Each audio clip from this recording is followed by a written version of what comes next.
Jonathan Wade never considered himself bad with money until he found himself standing in his dimly lit apartment, staring at an eviction notice. Rent overdue. Credit cards maxed. Savings? Non-existent. As he crumpled the paper in frustration, his phone rang. It was his eccentric Uncle Raymond, a man rumored to have retired at 45 by following unconventional financial wisdom. Jonathan had always dismissed his uncle's cryptic lessons until now. "Meet me at the Lighthouse Cafe at noon," Raymond said. "It's time you learned." Jonathan had no idea that this meeting would set him on a path that would change his life forever. Lesson 1: Money flows like water. Direct it or watch it spill. At the cafe, Uncle Raymond placed 2 cups of coffee on the table, one with a straw, the other without. He poured water into both. The cup with the straw directed the water neatly into Jonathan's mouth. The other overflowed, spilling onto the table. "Your money is the same," Raymond said. "If you don't tell it where to go, it disappears." Jonathan started tracking every dollar. Within a month, he saw the unnecessary leak subscriptions he never used, impulse purchases, late fees. He took control. Lesson 2: The fortune cookie principle. Every dollar must have a purpose. One night, Jonathan cracked open a fortune cookie. What is not assigned is lost. Inspired, he assigned every paycheck into categories before spending a dime: rent, food, investments, fun. He called it his fortune cookie budget. It felt restrictive at first, but soon, it gave him unexpected freedom. He always knew what he could afford. Lesson 3: The phantom wealth trap. Raymond took Jonathan for a drive through a wealthy neighborhood. He pointed at the mansions and luxury cars. "Some of these people are broke," Raymond said. Jonathan didn't understand. "They earn a fortune but spend even more. They look rich but own nothing. Don't chase the illusion, chase real wealth." Jonathan stopped upgrading his phone every year. He kept his old car. His friends teased him, but his bank account grew while theirs emptied. Lesson 4: The game of debt. Don't play unless you know the rules. Raymond handed Jonathan a deck of playing cards. "Debt is a game," he said. "Play it well, and you win. Play it poorly, and you become someone else's profit."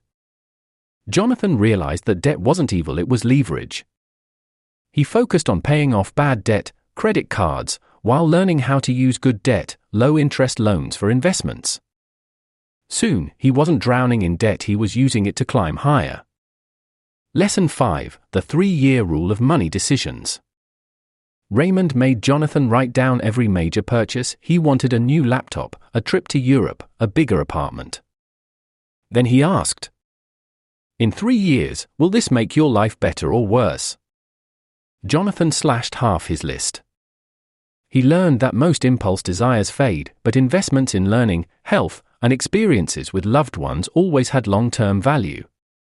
Lesson 6: The grocery store test for wealth. One afternoon, Raymond handed Jonathan a $100 bill and sent him into a grocery store. "Buy a week's worth of food," he said. Jonathan returned with organic snacks, name brand everything, and a receipt for $98. Raymond laughed. "Now, do it again, but pretend this $100 is your last." This time, Jonathan bought bulk rice, beans, frozen vegetables, and generic brands. Total? $42. Rich people don't just earn more, Raymond said. They spend smarter.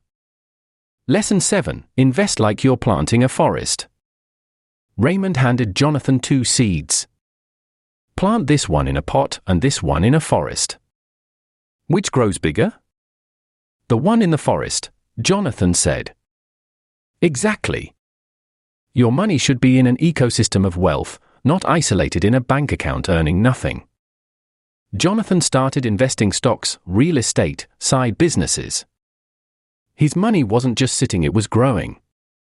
Lesson 8: The Paycheck Time Machine. Raymond asked, "What if I gave you a $10,000 raise tomorrow?" I'd upgrade my apartment, buy a better car, Jonathan admitted. Wrong answer, Raymond said. A raise isn't new money. It's future money. Every dollar you upgrade today is a dollar stolen from future you. Jonathan vowed that every raise would go toward buying back his time investments that would let him work less in the future. Lesson 9, the 10-hour rule for major purchases. Before making any non-essential purchase over $200, Jonathan forced himself to work 10 hours first even if he already had the money. If, after 10 hours of effort, he still wanted it, he'd buy it. 9 out of 10 times, he lost interest before the hours were up. He realized most of his past financial stress came from things he didn't even want anymore. Lesson 10, financial freedom isn't about money, it's about choices. Years later, Jonathan sat in the same cafe where his journey had begun. This time, he wasn't struggling, he was thriving. He had no debt. His investments grew each year. He worked because he wanted to, not because he had to. Uncle Raymond smiled.